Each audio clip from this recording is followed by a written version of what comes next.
la garab taagnaa wuxuu ilmahaasi qur-aanka ku baran lahaa iyo wixii maaragtay hadba u fudaydin lahaa dhammaantiin waan idiin mahad celinayaa ilaahay subxaana wa tacaalana khayr badan baan idinka rajaynayaa waqtiga oo gaaban darteed waan soo koobayaa aad baan u soo gaabinayaa wax yar baana inoo harsan insha allahu tacaala ardayda in la sabro la dulqaato lana aamuso intaa yar inoo dhiman ayaynu insha allah intaas waa iga xusuusin ardaydana shahaadooyinka ayaynu guddoonsiin doonaa haddii ilaahay yidhaahdo intaa markii aan ka soo gudbo madrasada haddaan wax yar dul istaago anoo afka macallimiinta iyo maaragtay madrasada ku hadlaya madrasada waxaa la aasaasay sanadkii 2011 bishii 9aad ayaan furnay in badanna taariikhdeeda maaragtay maro badan ku soo celcelinay laakiin lilmunaasaba maanta inaan ku soo celiyo aad bay maaragtay ila muuqataa inay munaasab tahay madrasadu saad ogtihiin baa ardaydii maaragtay barnaamijka isagaa ku bilaabatay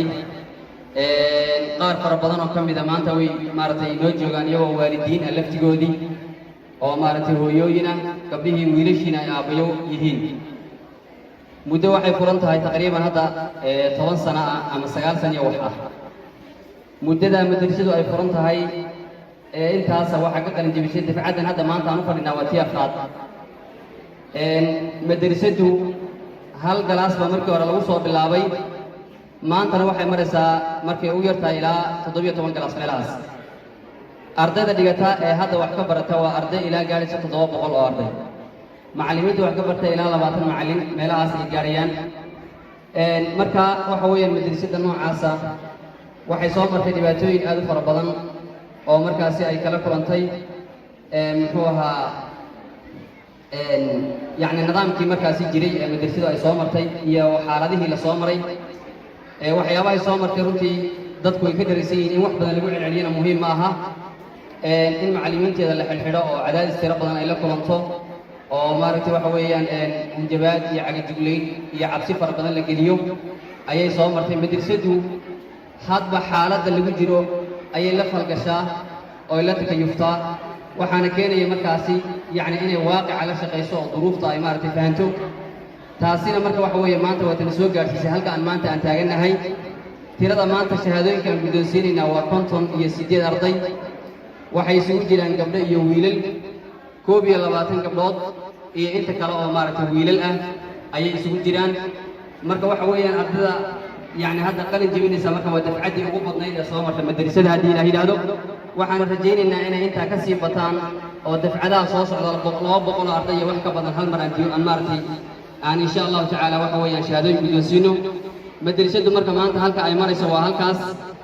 waxa marka iga weysiin ah oo iga iclaan ah oo runtii aan rabaa in la wadaago bulshooyinka magaalada Qadbayax iyo maaragtay cid kasta oo maaragtay dalka dibadda jooga oo ehelkooda iyo qaraabadooda ay wadanka joogaan magaalada joogaan inay madrasadu soo kordhisay qaybo cusub oo hadda qaybihii iskuulka ay ku soo dartay isla markaana maaragtay qaybo kale oo horla oo maaragtay xareysa ama boodhina ama maalin joog ah lagu soo daray diiwaangelintaasina inay hadda meel fiican marayso ilaa iyo 100 arday iyo ziyaada hadda ay marayaan haddii ilaahay yidhaahdo si fiican ay arrintaas u socoto wixii maaragtay hadda ka hor dhinnaa nooc dooniba ha noqdo insha allahu tacaala wax naga ballana inaan isku dayno tabartayada inta ilaahay uma noo fudaydinayo inaan maaragtay ku darno ku siyaadino haddii ilaahay yidhaahdo wixii dadaala ee juhdiya ee qabanay ilaahay baan ka baryaynaa inuu maaragtay uusan nagu qadinin wixii maaragtay naga dhimanna ilaahay waxaan ka baryaynaa inuu noo dhammaystiro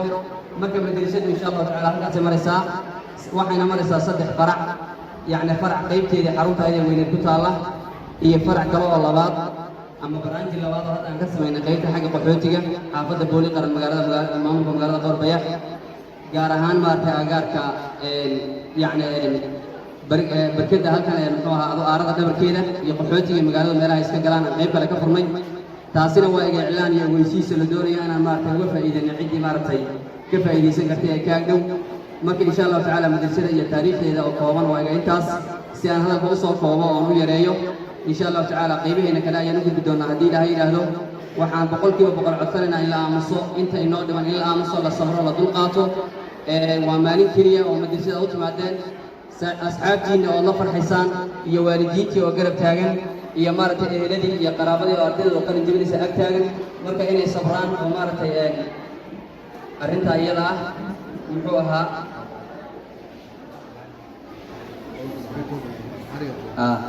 xilliga taariikhda waxay aan furnay وتاريخ مارت الميلاد أما يوروب تاريخ الله استعمارين شيء لو كن يكوبي توقع حلي جاس ويان حلي هذا ما أنت تاعنا هنا وحوي لو كن كوبي لباتن تاريخ كان هذا واسواتاس ما في إن شاء الله تعالى مدة طوال سنة بفرنسا جيت أسمع شو قبل هذا بلا توفيق السلام عليكم ورحمة الله وبركاته.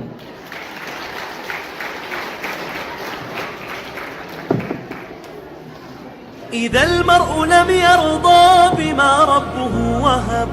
فلن يغنه مال وإن زاد ما كسب فكن راضيا ترضي الإله بأمره فدرب الرضا نور ونبت الرضا ذهب وكن راضيا لا تسخطن لشدة كما الشوك لا يعطي الرحيق ولا العنب وكن راضيا لا تسخطن. مدرسة واسمه إن شاء الله كلنا نضونا حصوكه أسامة محمود هلكن هي مادو أسامة فلي تفضل على شهد وياضيها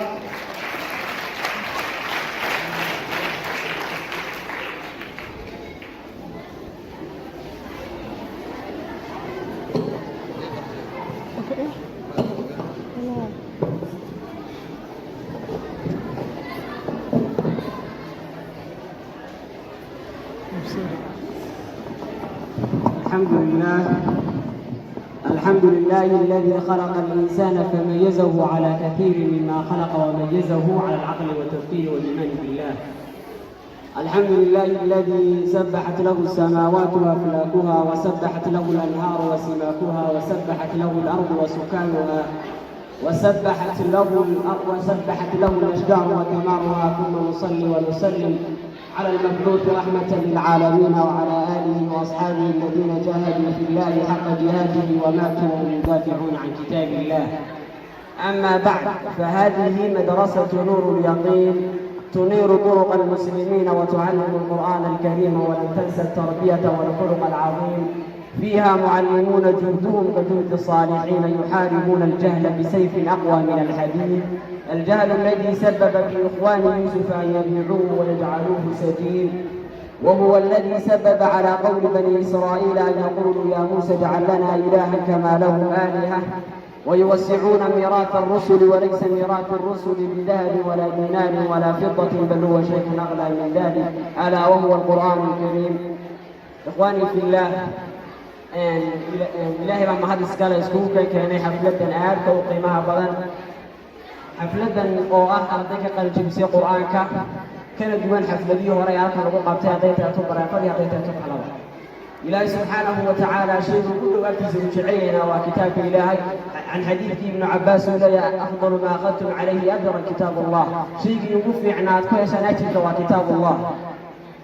marka halkan waxa isku dhiminay waa inaan maanta xafladda madrasada Nuurul Yaqiin ka soo qayb galno.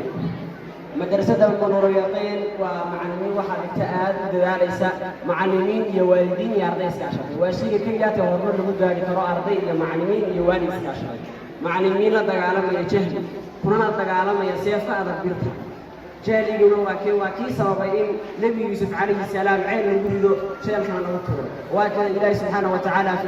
في قرآنه الكريم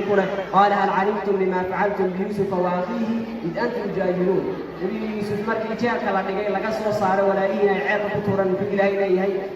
وكان نبي يوسف في ما قرنا يسان في واحد نبي يوسف ولكن قسم يسان إذ أنتم جاهلون مو نورا يديكوا كافرين منافقين مو نورا يقولوا عذر دار والجهل. نبي موسى عليه الصلاة والسلام مركب الله سبحانه وتعالى وكسر بالدار قوم فرعون أي قضي لقوها لاقي واقع يقول سواك ربني إسرائيل يصوم مرين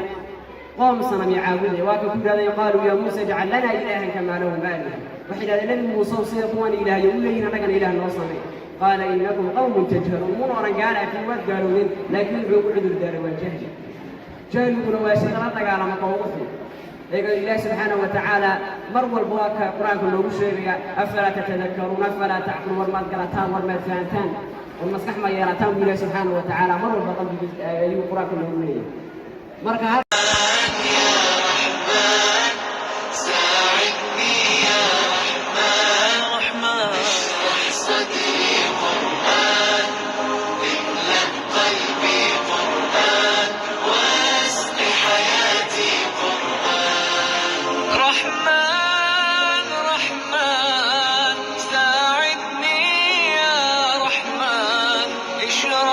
صدري قرآن، املأ قلبي قرآن، واسق حياتي قرآن. لله لله يهفو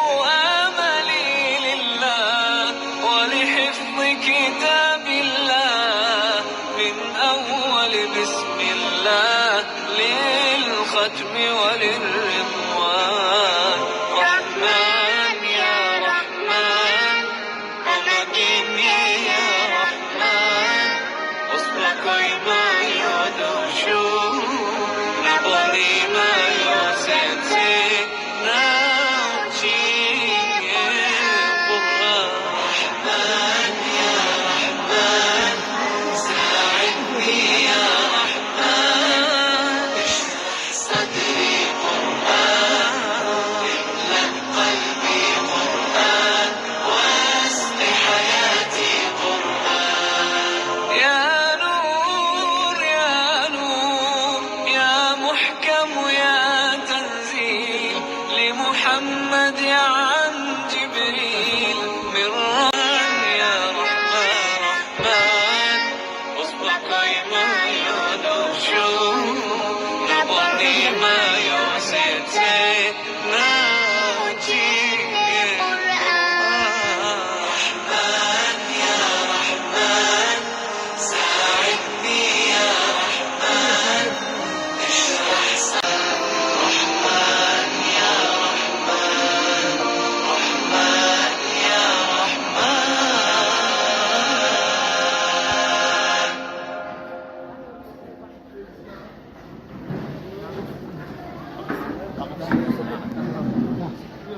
إلهي إلهي املأ قلبي قرآن، واسق حياتي قرآن. رحمن رحمن ساعدني يا رحمن، اشرح صدري قرآن، املأ قلبي قرآن، واسق حياتي قرآن. لله لله يهفو آملي، لله ولحفظ كتاب الله من أول بسم الله للختم وللرضوان. رحمن يا رحمن أمكنني يا رحمن، أصبح ما يدوشو نبني ما يوسيتي ناوتي قرآن. رحمن يا رحمن ساعدني يا رحمن، اشرح صدري قرآن، املأ قلبي قرآن. مدحورا صدق الله العظيم.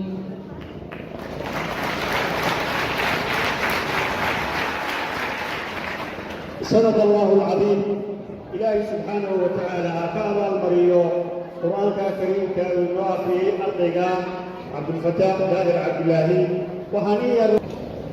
بسم الله الرحمن الرحيم. الحمد لله المرشد الهادي